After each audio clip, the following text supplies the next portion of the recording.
منذ طفولتي كانت تتردد في أذني مقولة عربية بسيطة لكنها عميقة الأثر: من سار على الدرب وصل. سمعتها مرارا من والدي ومن أساتذتي، كأنها زاد يقدم لي كلما تعثرت، وكأنها وعد خفي بأن الطريق مهما طال لا بد أن يقود إلى غاية.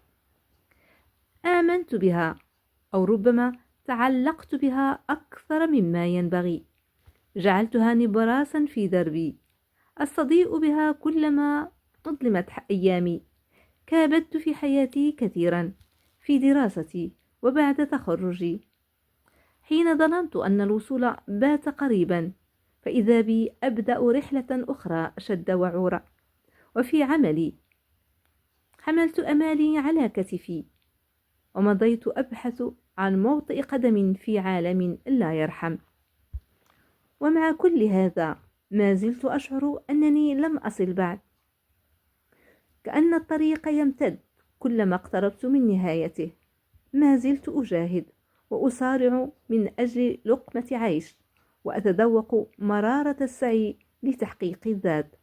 عرفت الغيظ، تجرعت الظلم، لامست القهر والانكسار، ووقفت عاجزة أمام تعثرات لا تحصى. فالطريق دائما أشد عورة حين نحمل توقعات كبيرة ونصطدم بواقع قاس. يشتد حين نعطي كل ما لدينا ولا نحصد ما يوازيه. يشتد الطريق مع كل خيبة أمل، مع كل باب يغلق، ومع كل مرة نشعر فيها أن الآخرين سبقونا بينما نحن ما زلنا في المكان ذاته. ويزداد الطريق عورة حين يتحول السعي من حلم جميل إلى صراع يومي من أجل البقاء، حين لا نعد نركض نحو طموح، بل نهرب من عجز أو نطالب لقمة عيش بصعوبة. وهنا عند أقصى التعب تدرك أن الطريق لا يفتح إلا بحسن الظن بالله. حين يمتلئ قلبك يقينا به تبذل كل شيء.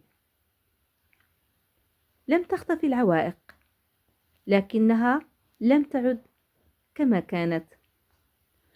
صار العسر أهون والتعب أخف، والخطوات وإن تعثرت ماضية بثبات لا ينكسر.